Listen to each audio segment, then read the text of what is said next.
when my dad and I first, we went back to the Ardennes in 1994 for the 50th anniversary. I did a lot of research to find out where he was, what he did, and we became very, very good friends with the Otta Ricken, who's mentioned, and her husband, and they took us around to some memorials, and one of the memorials they took us to was the Wereth Memorial. Now, the memorial you saw in Rob's film is the modern memorial, which we're really, really proud of.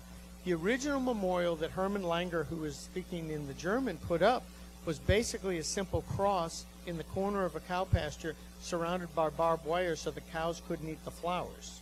That's what all it was. And when we saw it, and they told me that this was a memorial to 11 black GIs murdered during the Battle of the Bulge, I've been studying World War II since I could read. And my reaction was, there were black GIs in the Battle of the Bulge? I had no idea. Never heard of it. And that basically is, as they say in the movie Casablanca, what started a beautiful relationship between me and Otta and the memorial, and then the research that I've been doing on these units. And the wonderful part is being able to find these wonderful veterans to share their stories. But it sort of all started because my dad was captured, and we went back there, but he was the one that they were trying to help out. Yeah, stand up, Dad. Hey.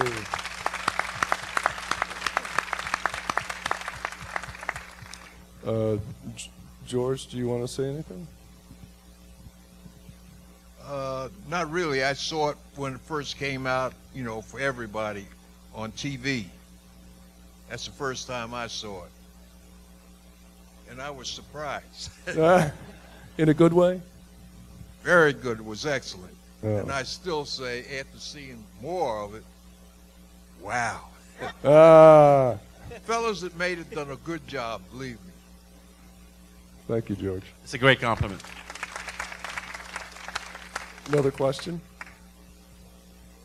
Well, I get a VA pension. That's about it. As far as anything else, I got a Purple Heart. Forget it. Yeah. Let me just add on to that. George and I have talked about his benefits, but one of the things that I found out in doing my research is, unfortunately, a lot of the black veterans, when they came home, did not really get the same benefits as the white veterans. One particular story I have of a man from Anniston, Alabama, who was part of Battery C, 333rd, spent 5 months in POW camp. He went to the VA to apply for POW benefits, and he was told that there were no black POWs. And it was not until the late 1980s, early 1990s, that he was able to get benefits as a POW. So there's a lot of stories like that out there, but fortunately I think at this point we've got that corrected, and George has his POW benefits on now, which is great. They are owed it, that's for sure. Another question?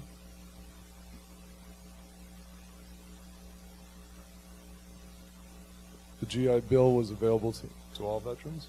It was, with this caveat, the black veterans in the South, when they tried to use the education part, they were limited as to what college they could go to because the colleges at that time weren't integrated. So yes, they had it, but especially in the South, they were limited. Another question in the back? Yes. I'll let Frederick speak to the archival on that, and then we'll address the second question.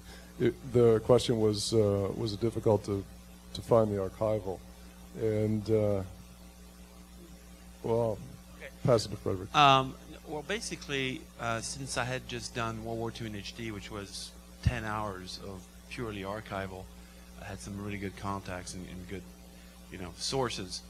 But with this film, what Rob and I talked about, we really wanted to do, we didn't want to use archival just as B-roll.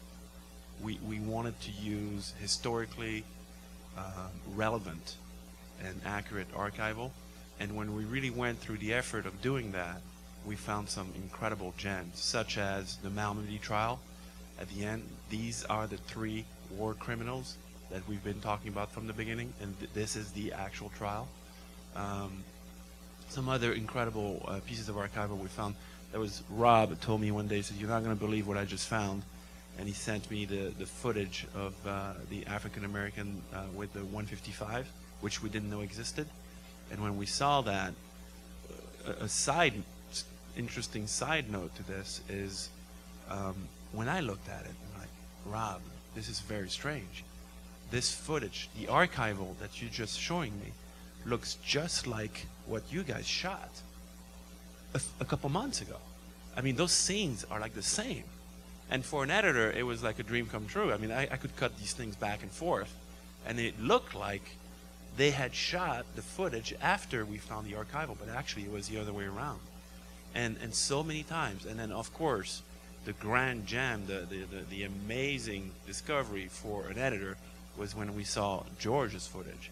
I mean, it still, to this day, every time I see that scene when we see George, you know, I get chills down my spine, because it's just so incredible to be able to see him as a young man. But so the long answer, that was a long answer, but the short answer is there's a lot of tools now where you can find archival by date, by location. And finally, I'll close with that. And people will ask about the footage of that Schwimm wagon with the patrol right at the crossroad when you see Malmedy and Saint-Vith. That archival was shot just hours after the murder, and it's 20 minutes away from Wereth. It's that crossroad where they are. It's 20 minutes away from Malmedy, and about 15 minutes away from Stavelot. And these guys are celebrating something. They're smoking a cigar across ranks, so they're sharing cigars, which is not typical. And they're full of mud, and they have that Schwimm wagon, and that Schwimm wagon looked, I mean, just that whole scene is very eerie. Now, we use that. We're not saying these are the guys who did it. We're saying, you know, somebody, somewhere, gave us that archival for us to use. And these are the moments, I think, as filmmakers in archival-based history shows and films, that you feel very grateful that you find that kind of stuff. But and we know who had the Schwimm wagons. There weren't a lot left. I think Norm wanted to add how George was found in the footage. Well, first of all, that footage of the black POWs has been around for a long time. It's been in just about every Battle of the Bulge documentary. And most people don't take any notice of it, and no one knew who they were. I was aware of it, and I had a suspicion as I got deeper into my research that it was men of the 333rd, but there was no way to know.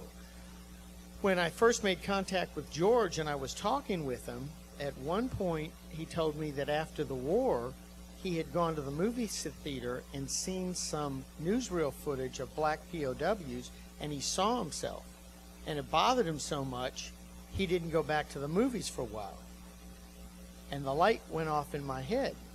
So I made photocopies, because I'd been up to National Archives and I had copied that film frame by frame as well as the video, and I sent George copies, and I said, "Do you recognize these men?" And of course, the picture of him, he says, "Yeah, that's me." And then he was able to name about 6 or 7 other men of the group of the black GIs that confirmed these were men of the 333rd Battery C. So we really did not know that until George just told me that little story about seeing himself. Just one more point about this, and I don't know if you know about this, but today I saw Beyond All Boundaries, and you saw that as well. Yeah. And it's an incredible film. To show it here every hour in this theater, it's like a really interesting experience. But George is in that film as well. And I don't think the producers who produce it know this, but if you watch that film tomorrow, every hour, you will see a shot of George in it. Which is amazing. It shocked me when I saw that. Another question? Oh, I'm sorry. Oh, I'm sorry, the second part.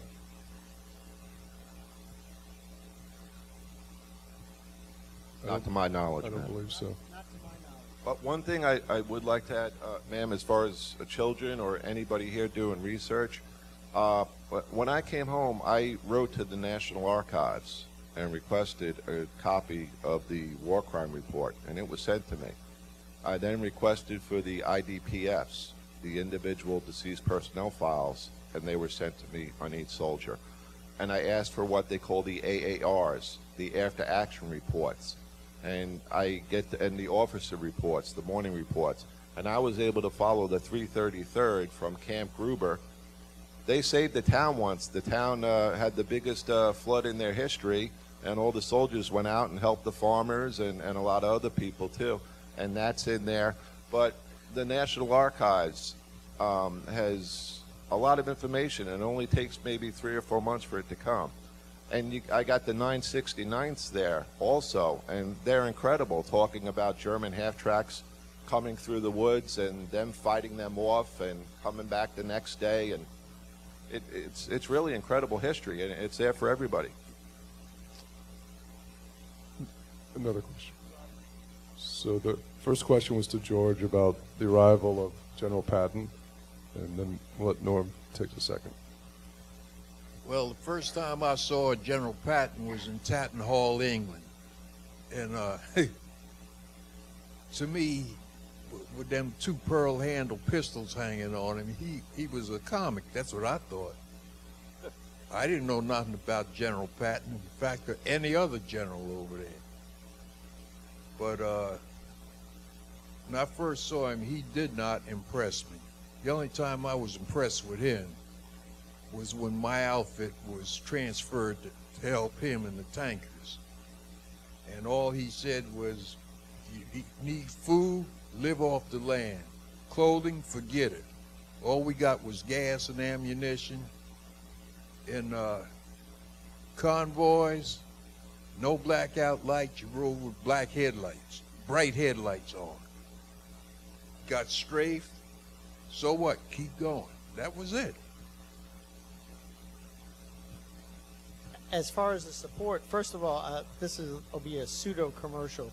We have a website that's been up for a while. It's www.wereth.org, and it's got I'll say a lot more information in detail about the 2 units and what happened, photographs, things, that type of thing.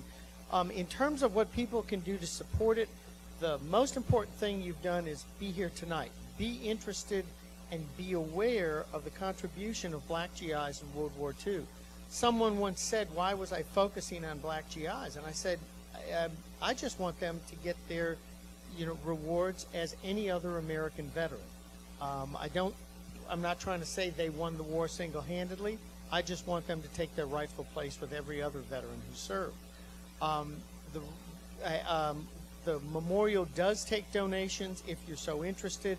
Fortunately, we're not in dire need, but all the donations go towards improving the memorial.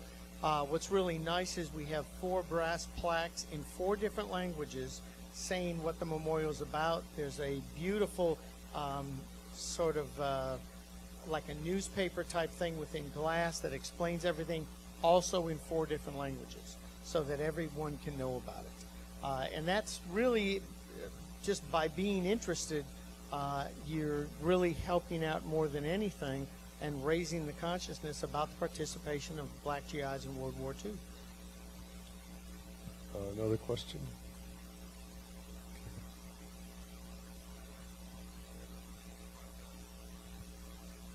To answer that, I don't think so. We had a job to do, and we done it. We didn't think about anything else except doing the job we were supposed to do. That's it. True soldier. Yeah. This film, I'm traveling over to Belgium on Thursday, and this film will actually be premiering in the area where we shot and where the war crime occurred. It's going to be probably 10 miles away from Wereth, and there's a lot of, as far as I know, there's over 200 people that are coming, including representatives from the Army and Prime Minister of German-speaking Belgium.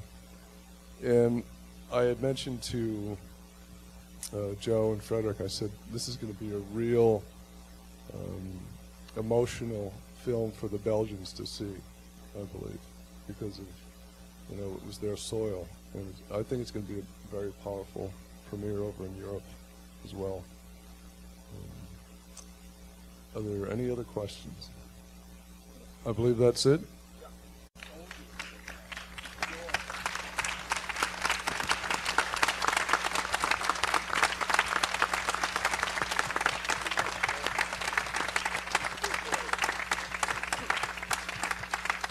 Thank you, everybody. Thank you, Thank you. everybody. Yeah, thank you.